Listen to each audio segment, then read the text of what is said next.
Welcome to the Someone Summer podcast. It's Saturday, October 21st, and I'm your host, Nicole. This is episode 9. Today, I'd like to talk about gardening with all 4 seasons in mind, and this means extending the season and breaking into a paradigm of gardening throughout the year rather than this main perception that we have that spring is the season for planting, summer the time for growth, fall for harvest, and winter for dormancy. And though we're still affected by these seasonal changes and want to respect those changes, I think it's really important to understand what we can do to facilitate a year-round harvest. Very early in the human story, we learned that not only agriculture, but also preservation techniques are a huge element to food security and how civilizations were able to sustain themselves even in harsher conditions. And we were already learning complex chemical processes about fermentation through experience and observation. Actually, it was a greater deal of food security then than there is now. So I want to talk about the whole picture, basically what a typical year looks like as an urban farmer living in a 4-season climate. And climate change is sure to complicate that story and that narrative that I'm going to tell, but these techniques can essentially be used to make gardens happen anywhere in any climate. And these ideas can be implemented and modified and used in unlikely spaces or to create mobile garden operations or other creative endeavors. So I'm really all about bringing creativity into gardening and city gardening because it's something that since I started, a lot of people just tell you is fruitless or impossible or won't yield enough. And I'm all about doing, and I found that you can yield a lot of food in a small space. And so extending the harvest and actually allowing for more of a succession plan to go through each season will actually help you create an even more dense food forest in your city environment. So I'm going to go through the 4 cycles and the general tasks of each quarter with the ultimate goal of extending the season to a year-round food-secure harvest. And I'm going to start with spring, which makes sense to me as the time of birth and rebirth. And I think this is a time where you should be starting your seeds, especially indoors, if you have the ability to, and allow your volunteer seeds to germinate or start early. If you have some soil that you've had for a few years and there's maybe tomato seeds in it and those tomatoes want to come up in January, you can facilitate that growth and actually try to push it along so that you have a nice early harvest to start and you'll continue your succession from there. Learning about planting the right cultivars for each season is really important. Learning about the cycles of each particular plant, that's taken me many seasons and many years to get a handle on because I'm into permaculture, so I have a great diversity of interests and trying to grow different companions and understand the life cycle of each plant, how to save the seeds, how to harvest correctly, when you should harvest, and some plants you need to let that go to seed and then you won't really be able to eat it, so you need to have half that are for your harvest and half that are for seed, and there are all these things to be taken into consideration in the springtime. And I think succession planting or decentralizing your operation, maybe starting a garden in 2 different places, maybe your front and backyard, some in pots and some in raised beds. Run some experiments, like have some seeds growing over at a friend's house so when you go and visit them, you can be excited to see what you're growing. You'll be surprised that when you decentralize how much more food you can grow, and collaboration I think is always encouraged here. The more that we collectivize our small growing operations and chicken rearing operations, for instance, we're able to actually provide for a lot of people, more than they would like us to believe. As spring moves into summer season, you're going to want to continue those succession plantings into the first day of fall and be mindful of crops that have a shorter harvest period. So things that can be harvested in less than 60 days are usually good as you approach the fall equinox, because you're going to want to try to get that harvest in before the frost really sets in. However, with the proper greenhousing techniques, a lot of those plants can make it to the spring and possibly have a spring harvest as well. So again, you have two sets of succession when you start planting in the late summer going into the fall. And I also use the summer for things like infrastructure maintenance when it's nice out. Obviously, pruning and trying to maintain it as it grows wildly, and moving plants if necessary, and also for experimentation. The summer should be on autopilot in certain sense, like the plants just do what they do, the soil just feeds them, and it's a process that you can be relatively independent from.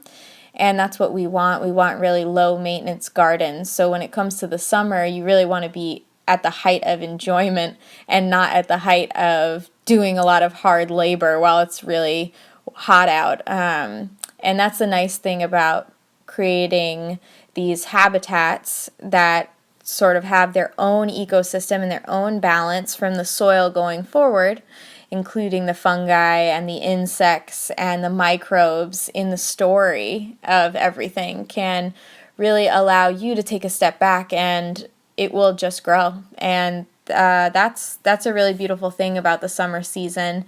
And you really just want to facilitate the life of your plants, and they'll go very strong into the fall season from there.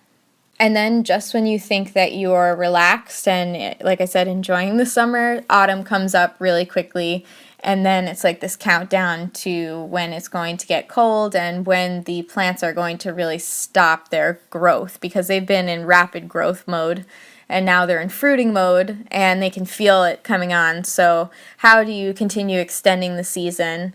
For us, it's really been all about cold frames and greenhouses. The very first greenhouse we made was a Brooklyn brownstone window frame that we found on the side of the street that someone, I think a gut renovation was happening and they threw it out, and we took that and put some hinges on it and actually made it an angled box so that it could face towards the sun. And we were growing our seeds and starting our seeds early in there in the spring. And you'd be surprised how that heats up in there when the sun gets to it. So you have these small microclimates that you're making, and those are really important.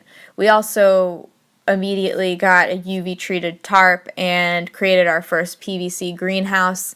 And it's been a walk-in greenhouse, so one that's about 6-7 feet tall, so we can walk right in with our garden beds. However, we're moving towards sort of these smaller hoop houses that go right over the beds, as again we're decentralizing. So instead of having one large tarp with one large greenhouse that you just walk right into, we're sort of switching to this other model where you're using smaller tarps to go right over each individual bed, and then that's creating a better, smaller microclimate where things can get warmer faster. Whereas trying to heat this huge greenhouse in the winter was quite difficult to keep it warm.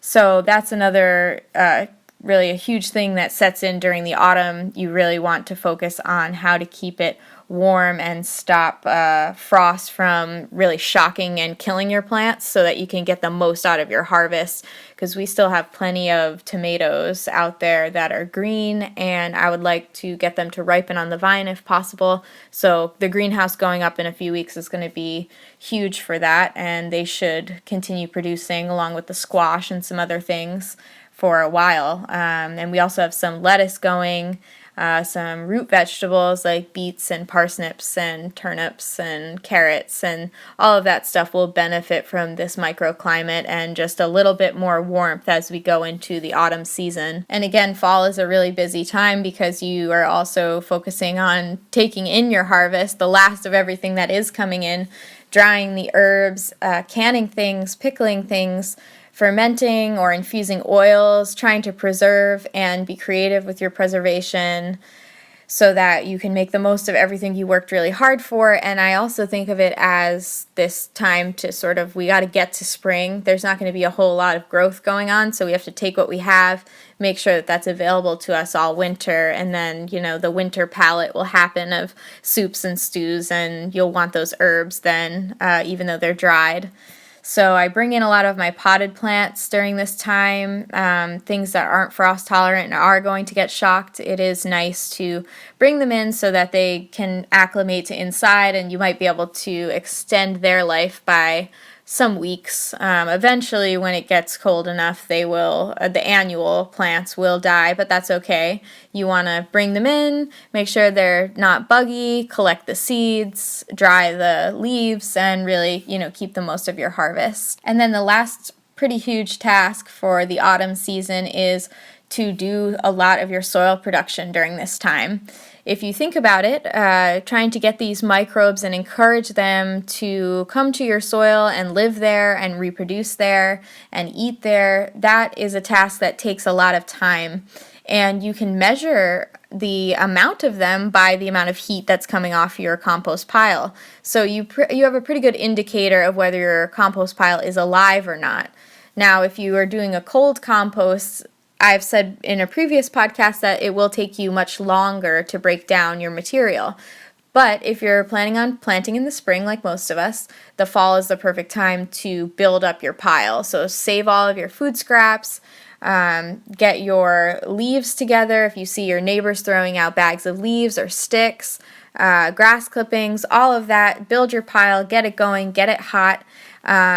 And just add lots of material to your garden at this time, because even if it's a raw material like seaweed from the beach or some dried leaves that you found, any of that material is going to need 6 months to break down. And if you have those microbes present, if you have worms present in your compost, they're going to break them down for you and relatively quickly. In my case, I have chickens, so they're like another step of just like really quickly turning over material, scratching it up, eating, digging. They're really they have sharp nails, and they're my composters. I don't even have to do very much because we walk in there, turn the soil over with a pitchfork, and a couple inches down there's just soil now, because the life is getting to everything and turning it over, and that's part of the decomposition bringing life. So I would definitely say during this time you want to be adding lots of material, because that material needs time to break down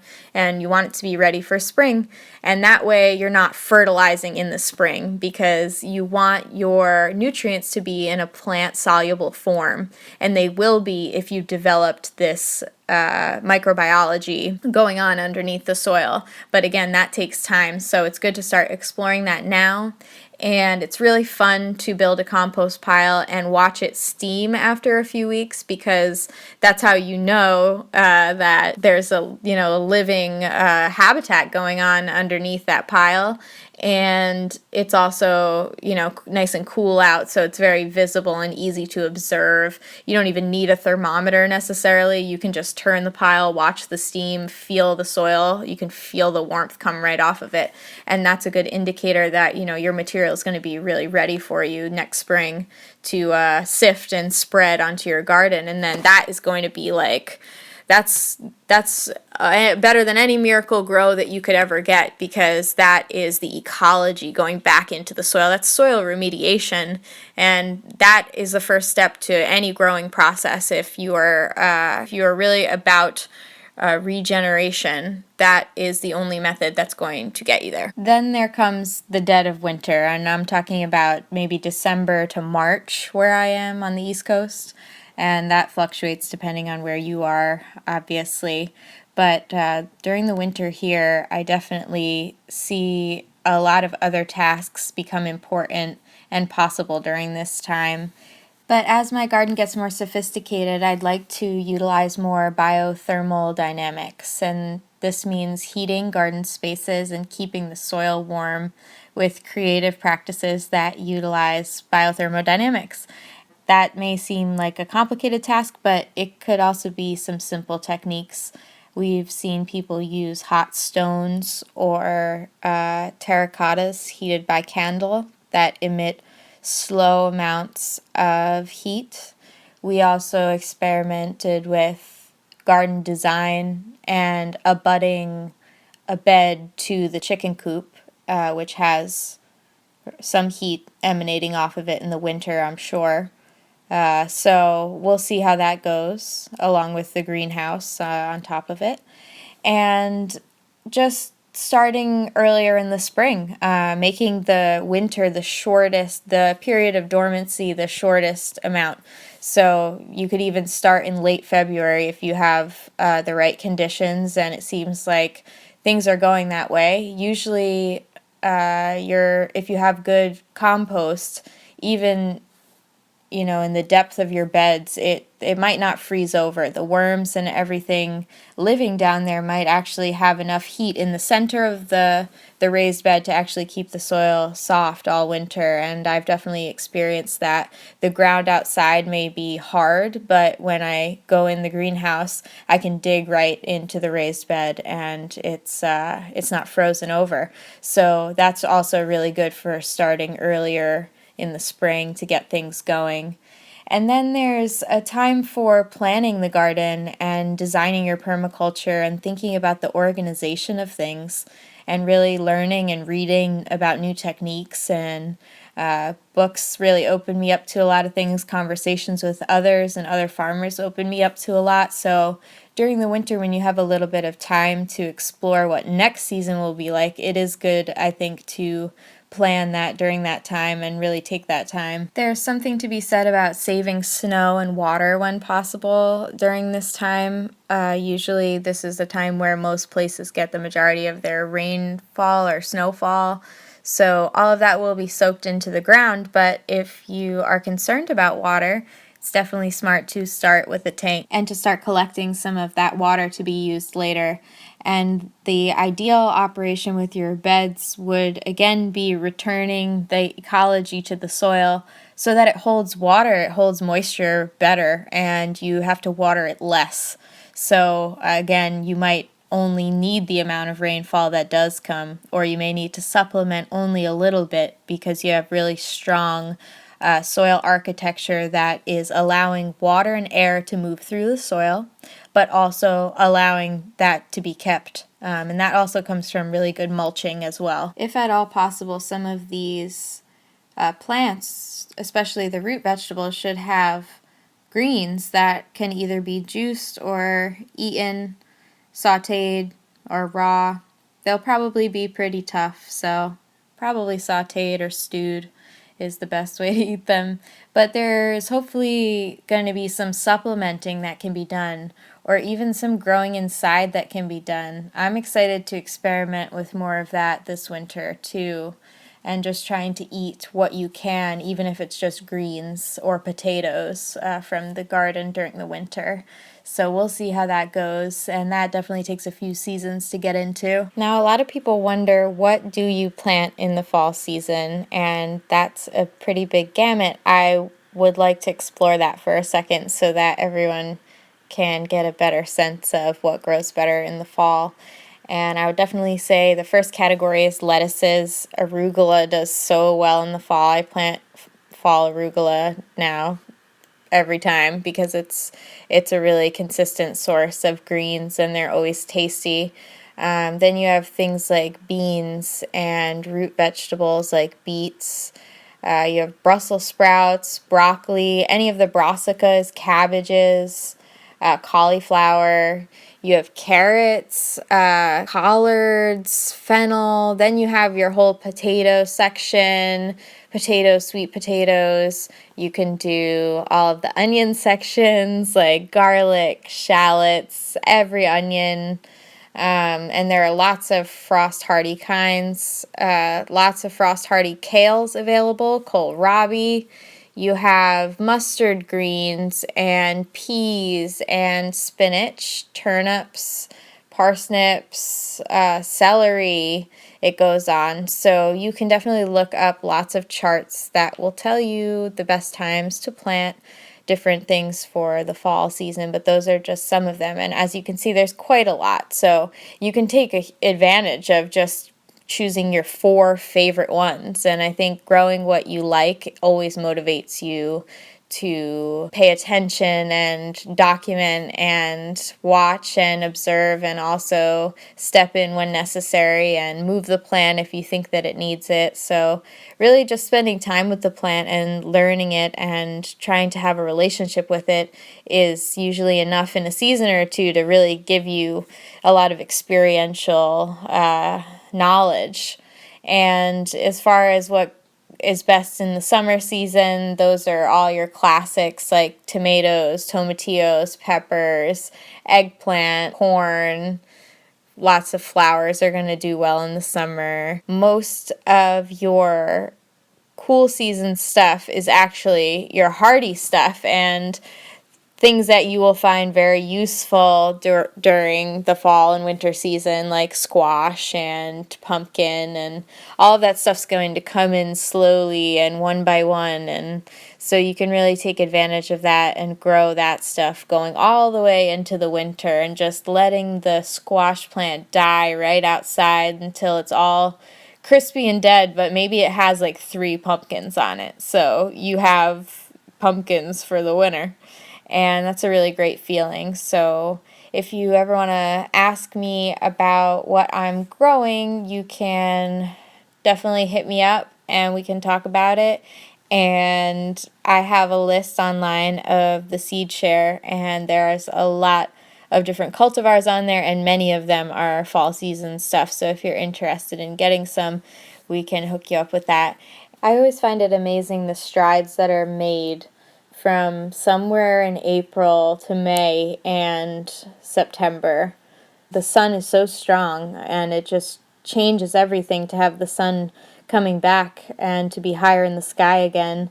So closing out the winter, going back into spring, all of these techniques should be bleeding into each other and helping us really extend the season and try to utilize our harvests all the time.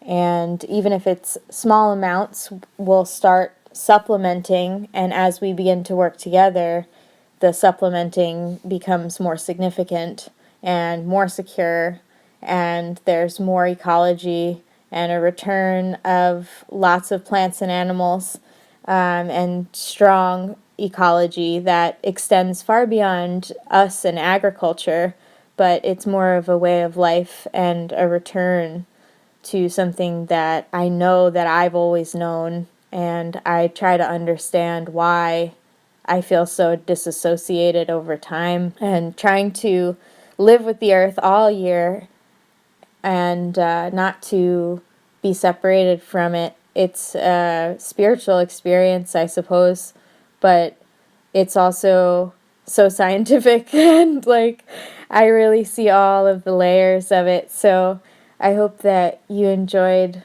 my ramblings on how to garden out the year and work hard to always have it on the mind and present in the heart. So I hope you enjoy it.